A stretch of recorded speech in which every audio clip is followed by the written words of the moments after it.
May mga batang 90s ba dito? Kamusta kayo? Kamusta tayo? Alam nyo, sa totoo lang tayo may pinakamasayang kabataan.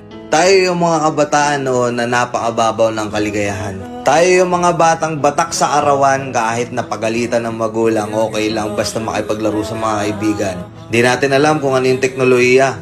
Di natin alam kung ano yung cellphone. Di natin kilala si Coco Melon. Kontento na tayo sa mga laruan natin at sa kung ano yung meron. Tayo yung mga batang halos makompleto natin lahat ng laruan sa Jollibee at McDo. Bumibili tayo ng tig-pipisong laruan baka sakaling may laruan doon sa loob.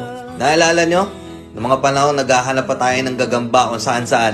Naghahanap tayo ng mga sanga ng puno para makipaglaro ng baril-barilan. Kukuha tayo ng gulong sa tabi-tabi tapos pagugulungin lang natin kung saan-saan. Mabibwisit tayo kapag hindi tayo pinayagan ng magulang natin makipaglaro sa mga kaibigan natin sa ulanan. Tayo yata yung mga huling batch ng mga bata na nakikipaglaro pa ng tagu-taguan. Sa totoo lang, di ba? Real talk. Tayo yung mga simpleng batch ng mga bata. Tayo yung mga batang napakasimple lang ng kaligayahan. Pero yung mga batang yun ngayon, nagsilakihan na.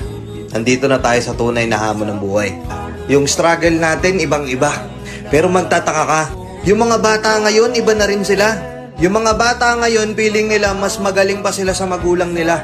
Yung mga bata ngayon, nagre-rebelde agad kapag hindi na pagbigyan yung mga simpleng gusto nila.